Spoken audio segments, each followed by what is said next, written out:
The Oakwood Heights community was known for its perfectly trimmed lawns, clean streets, and friendly neighbors. It was the kind of place where everyone greeted each other with warm smiles, kids played safely in the parks, and there was never a single broken fence or out-of-place mailbox. The HOA, Homeowners Association, made sure of that. For most residents, the HOA was a necessary force, ensuring property values stayed high and the community remained peaceful. But for David Carter, a 38-year-old software engineer who had just moved in with his wife and 10-year-old daughter, something felt off. At first, he dismissed the constant reminders and violation notices as just part of a strict neighborhood. Trash bins must be placed exactly 2 feet from the curb. No vehicles can be parked in driveways past 9 p.m. All exterior paint colors must match the HOA approved palette. Annoying, yes, but nothing unusual, until he started noticing something strange. The house that vanished. One evening, David was taking his usual walk around the block when he noticed something odd. At the end of the cul-de-sac, where an old Victorian-style house used to be, there was now nothing.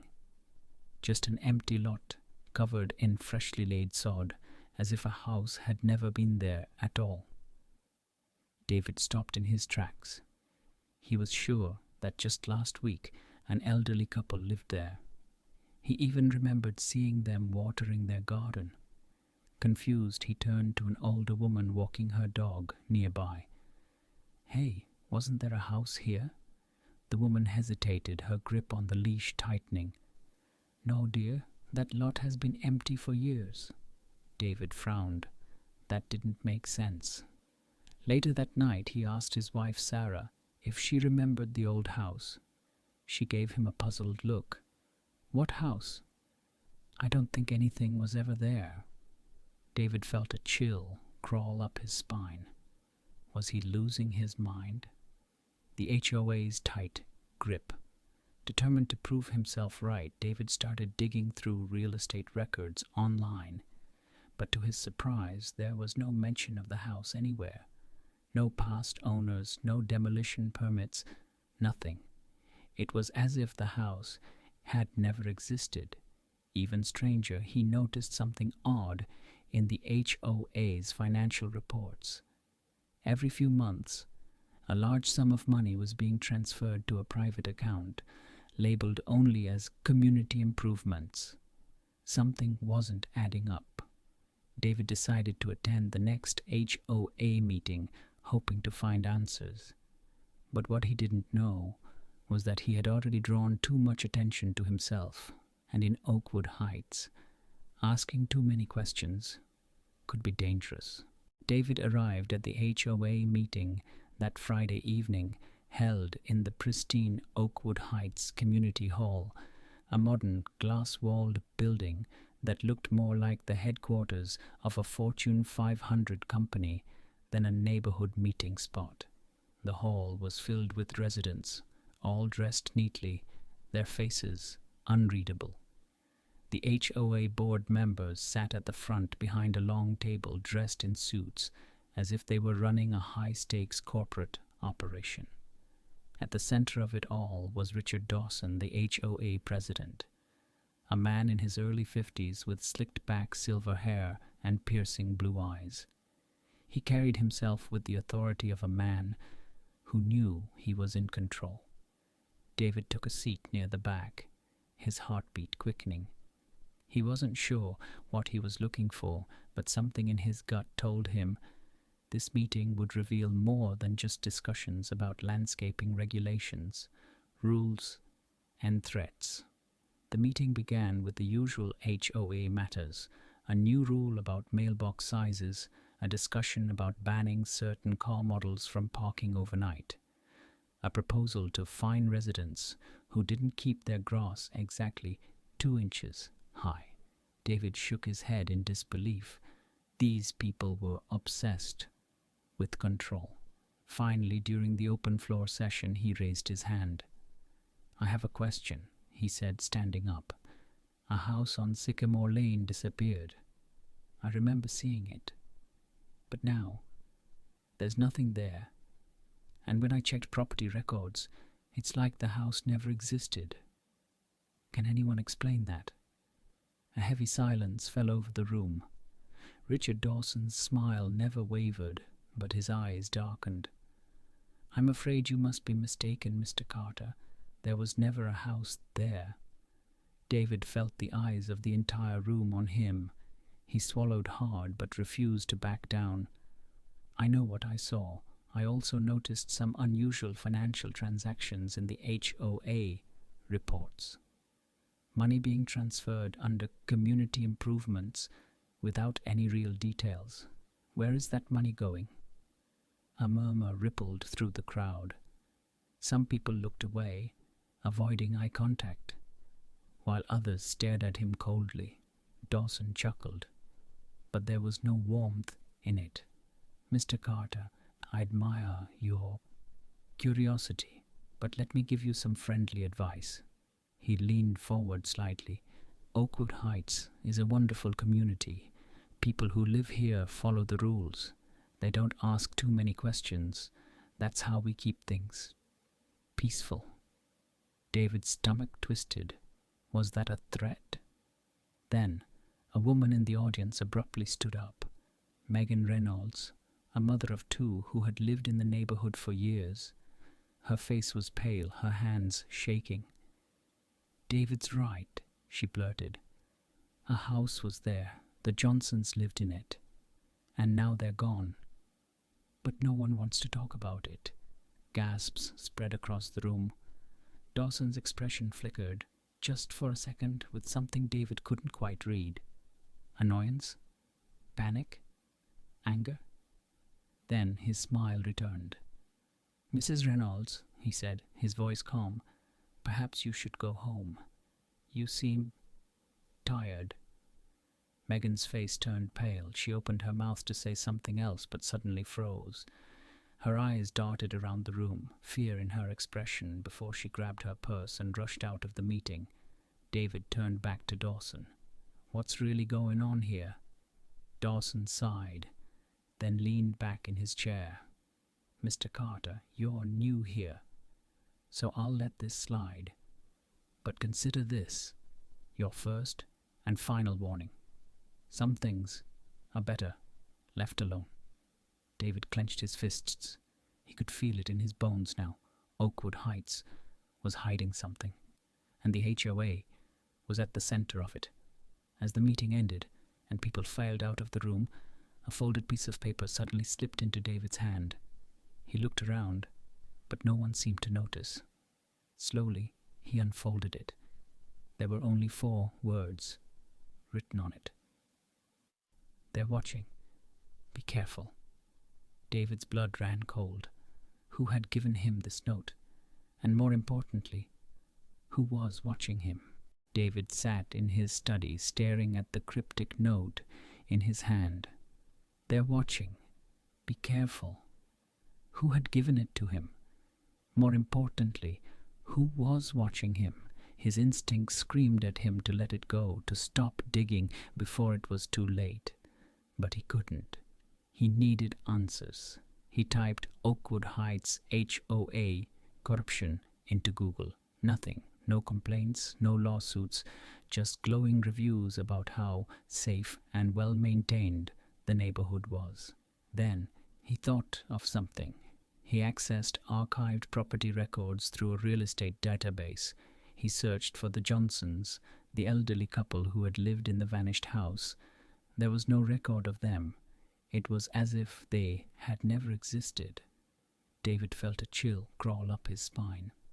A midnight visitor. At 2 a.m., David was jolted awake by a noise outside, a soft crunch of gravel. He peered out the window. A black SUV was parked across the street. Its engine was off, but he could see silhouettes inside, watching his house. His heartbeat thundered in his chest. Grabbing his phone, he took a picture, but the SUV's headlights suddenly flashed on, blinding him. By the time his vision cleared, the car had sped away into the night. This wasn't paranoia. Someone really was watching him. The underground files. The next day, he found Megan Reynolds, the woman who had spoken up at the HOA meeting. "Megan, what do you know about the Johnsons?" he asked. She looked around nervously. "Not here," she whispered. "Meet me tonight, behind the old maintenance shed near the park. 11 p.m. and don't tell anyone." David nodded. That night, under the cover of darkness, he arrived at the meeting spot. Megan was already there, clutching a manila folder. "I shouldn't be doing this," she said, voice trembling, "but people deserve to know the truth." She handed him the folder. David flipped it open, and his stomach dropped. Inside were documents, photos, and financial statements dating back 15 years. The HOA had been secretly forcing people out of their homes, declaring their properties in violation of fake HOA rules, hitting them with massive fines, and making them sell their homes far below market value. And then the houses vanished, demolished overnight, erased from records, just like the Johnsons. But the worst part, the HOA was working with real estate developers. They were selling the land to corporations who were planning to turn the neighborhood into a luxury complex. David's hands shook. "This is a scam." Megan nodded. "A multi-million-dollar scam." Before David could respond, a rustling came from the trees nearby. Then, a flashlight beam cut through the darkness. A deep voice called out, "Step away from the files. Now." David and Megan spun around. A tall figure in a black jacket emerged from the shadows. Behind him, 2 other men. One of them held a gun. David's heartbeat pounded in his ears. Megan clutched his arm, her breath shaky. 3 men. 1 gun. Nowhere to run. The man in the black jacket took a step forward, his flashlight blinding them. "You shouldn't have come here, Carter." His voice was calm, too calm, like he had done this before. David glanced at Megan. She was frozen in fear. He needed to act fast. "We know everything," David said, keeping his voice steady. "We have the files. We have proof." The man chuckled. "That's cute. But let me tell you how this works." He took another step forward, his 2 men closing in. "People who dig too deep in Oakwood Heights disappear." David's stomach twisted. He knew they weren't bluffing. Then Megan moved. In a flash, she grabbed a handful of dirt from the ground and threw it into the man's face. "Run!" she screamed. David didn't hesitate. He grabbed the files and bolted. Megan followed, their feet pounding against the pavement as the men behind them shouted, "Bang!" A gunshot rang out, shattering the silence of the night. David ducked, his heart racing. The bullet missed, barely. He and Megan sprinted toward the park's maintenance shed, the old wooden structure barely holding together. They dove inside, slamming the door behind them. Nowhere left to hide. Megan was gasping for breath. "What do we do?" David scanned the room. There had to be a way out. Then he saw it. A metal grate on the floor. A storm drain. He grabbed the edge and yanked it open. "This leads to the sewer tunnels under the neighborhood. We can escape through here." Megan hesitated. "You sure?" Bam! The door shook violently. The men were trying to break in. "We don't have a choice." David jumped down first, his feet hitting in the damp concrete below. Megan followed, pulling the grate closed behind her, just as the shed door burst open. The escape. The tunnels were pitch black. The smell of damp earth and old water filled the air. They ran, their footsteps echoing. Shouts echoed behind them. The men were coming after them. David pulled out his phone, using the light to navigate. Finally, he spotted an old maintenance ladder leading to a hatch above. He climbed up and pushed the metal cover open. peeking out. They were near the edge of the neighborhood, just behind an abandoned gas station. Freedom. He climbed out, then helped Megan up. "Come on. We need to get to the police." The truth comes out. By the time the police arrived, David and Megan had already sent copies of the HOA's secret files to multiple news outlets. It was over. The next morning, Richard Dawson was arrested. The news exploded across social media and national TV. The entire HOA board was exposed for their illegal land deals and fraud. The people of Oakwood Heights were finally free.